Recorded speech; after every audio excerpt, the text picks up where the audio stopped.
Awalnya sangat subur. Lahan-lahan di sini tidak perlu banyak pemeliharaan, banyak pemupukan, bagus sekali. Artinya biar tidak dipupuk, disemprot, berhasil juga. Dan semua jenis tanaman, lombok, jagung, padi, labu, semangka, punya semua tanaman bagus. Maka di Belawa dijuluki Wanua Masih Ngarang. Sehingga waktu itu saya ingat sekali itu tahun 70-an, Belawa itu juara 1 se-Indonesia, lomba kecamatan. Mengapa seperti itu? Karena sejahtera. Sejahtera kenapa? Karena petani sejahtera. Panen terus. Maksudnya panen, kalau bukan padi prawijah. Ada sih banjir, tapi ada siklusnya. Ya, bisa siklusan 5 tahun atau 8 tahun. Jadi kita bisa prediksi. Nah, jadi banyak untungnya. Adalah apa untungnya? 1 kali ruginya. Tapi sekarang terbalik. Sejak kapan Pak mulai profesi bertani? Sejak kecil, usia anak-anak, ikut sama bapak. Usia berapa waktu itu Pak? 15 tahun sudah, iya, petani sampai sekarang. Sampai hari ini. Veteran petani. Ini yang kita rasakan 4 tahun terakhir ini, menurut prediksi kita ya orang di sini, anak umum dipahami masyarakat seperti itu. Ini akibat Bandung Gerak. Sejak adanya Bandung Gerak, mungkin berapa 8 tahun sampai sekarang, tapi 4 tahun ini terasa petani sangat merugi. Ini air selalu naik. Sedikit saja hujan, bahkan bukan hujan di sini, banjir. Seandainya itu belum ada Bandung Gerak, belum air di sini. Masih di batas danau. Kalau ini bulan 5, bulan 6, terus banyak hujan turun, pasti naik sampai di perumahan. Luapan air. Kalau dulu, nanti hujan baru, sedikit demi sedikit ada air. Sekarang sudah banyak. Sehingga tahun lalu, akibatnya itu kita 4 kali tanam, baru berhasil. Selama 4 kali tanam itu, 3 tanam itu Gagal. rugi biaya produksi ya Pak ya? Iya, biaya produksi. Kalau saya boleh mengusul, kembalikan seperti dulu. Artinya kalau bisa dibongkar lagi kan, karena tidak sesuai dengan janji pemerintah. Katanya kalau ada Bandung, air bisa diatur, kan air makin tidak bisa diatur. Tuh, katanya kalau air diatur, juga hasil apa namanya berlimpah. Kenyataannya sekarang terbalik menurut dia.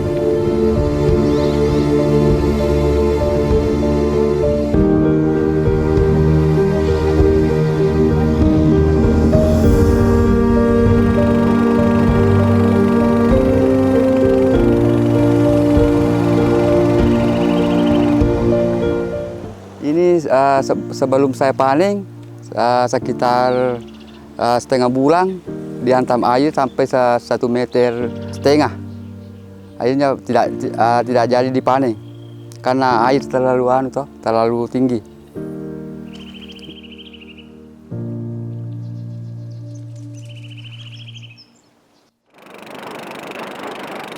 Tani sama menyewakan pompa. Iya, pompa air. Sekitar ada 30 orang sewa pompa di dalam lokasi itu. Ya, alhamdulillah hasilnya bagus. Lumayan masyarakat itu mulai bergerak semua mengelola tanahnya lagi. Mulai 2019 jarang lagi tanam padi karena takut itu kalau banjir selama ada bendungan Gerak. Jadi pada saat itu sudah mulai jarang orang menyewa? Sudah tidak pernah ada lagi bergerak lagi karena selalu tenggelam. Yang banyak dihitung 500 juta itu kerugiannya itu masyarakat kalau tenggelam lagi. Bagaimana caranya bisa kita kembali lagi seperti kemarin? Untuk tidak tahu itu apakah dibuka itu bendungan Gerak atau ada solusinya sama pemerintah itu. Bagaimana solusinya supaya kita bergerak lagi bertanam padi di sini, Bu?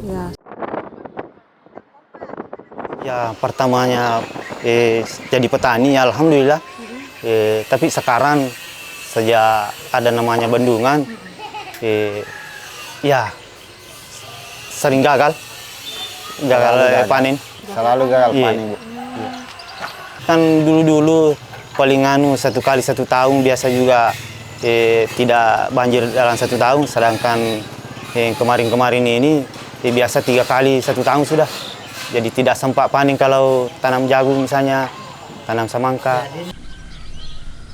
Paling lama 2 bulan kelihatan tanah. Bagaimana bisa panen kalau 2 bulan tuh, sedangkan kalau tanam palawija 3 bulan baru bisa panen, sedangkan itu banjir palingan 2 bulan datang lagi. Bagaimana dengan hasil nelayan jadi sebagai nelayan? Itu nelayan sekarang Bu, banyak ikan sapu-sapu. Jadi berhenti mati pasang itu jaring. Karena banyak sekali ikan sapu-sapu kita dapat. Dan itu tidak bisa dijual Pak ya? Iya, kalau kita beli jaring tidak kembali modal, hancur sudah. Gara-gara itu ikan sapu-sapu. Iya, cepat hancur itu Kalau saya ini bikin kolam. Iya. Ikan nila sama ikan lele. Kalau saya. Pak Kamaludin juga? Bisa aja cari kalau ada panggil bantu-bantu keluarga. Kalau dipikir-pikir Bu, kalau begitu terus tidak ada lagi harapan jadi petani. Karena berapa kali ini gagal. Seandainya cuma ambil di pedagang modal, mungkin udah banyak sekali utang sama pedagang. Kan biasanya begitu, kita ambil barang, tapi sekarang tidak berani lagi ambil barang kan sering gagal panen. Tidak ada juga pedagang mau kasih modal Bu.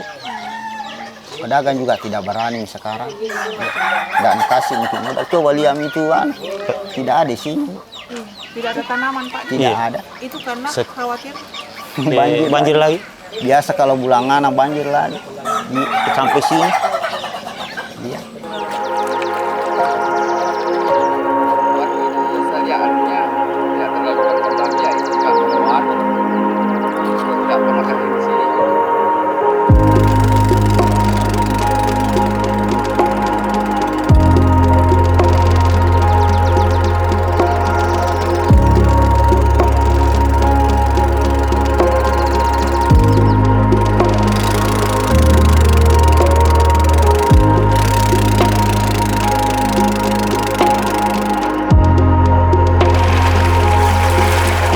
Menri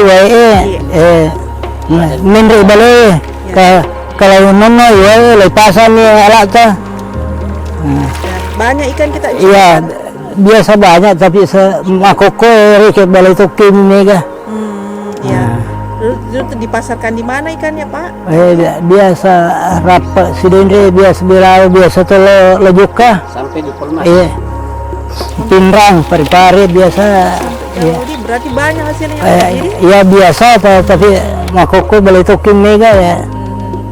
Itu dulu sebelum ada bendungan gerak. Nah itu banyak ikan itu didapat. Pak banyak saya ikan di sini, di sana, tapi tidak bisa diambil sebab ya malam Iya. Sejak kapan kita mulai merasa kesulitan ikan? Sulit ikan datang masuk? 10 tahun. Sudah 10 tahun kesulitan ikan ya. Sebelum ada bendungan gerak, kalau air masuk berapa banyak ikan? Bisa berapa kali panen? Biasa sekali panen 500 juta itu. Karena sepae itu bubuk sepae kekayaan desa. Tapi sekarang tidak sampai 50 juta 2 tahun itu. Ikan ada apa?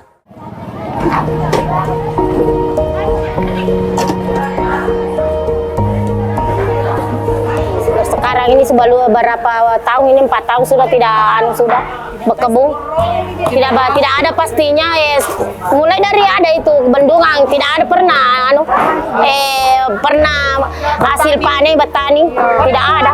Pergi ini begini berjual ikan kalau waktu tidak ada itu 3 kali 1 tahun hasil panen petani. Kalau ini tidak ada sudah. Cuma disemprot aja itu kebunnya baru tidak ada. Jadi Bu, pendapatannya dari akhirnya berkurang Bu? Ya berkurang rumah Bu. Jauh sekali perbedaannya. Itu sedikit-sedikit lagi kalau hujan lagi naik lagi air. Tidak ada penghasilan sama orang. Kalau sudah menanam lagi, hanyut lagi. Sering gagal panen. Gagal panen terus ini berapa tahun sudah ini. Waktu datang itu bangunan itu bendungan merugikan semua orang. Tidak ada anunya Bu. Tidak ada hasilnya. Tidak ada hasilnya. Banyak orang merugi semua orang itu tidak pernah gagal panen semua. Dibayar aja itu pajak dibayar pajaknya tidak ada hasilnya. Digenang air terus itu tidak ada pernah itu tidak pernah suruh airnya. Digenang air terus itu berapa hektar itu kebun tidak pernah dian. Berapa hektar kita punya kebun? 5 hektar. Yang digenang air itu sekarang 2 hektar lebih. Jadi itu sebenarnya bisa menghasilkan. Banyak itu. Pingin jual ikan begini ada penghasilan. Kalau petani tidak ada sudah. Berapa tahun tidak ada.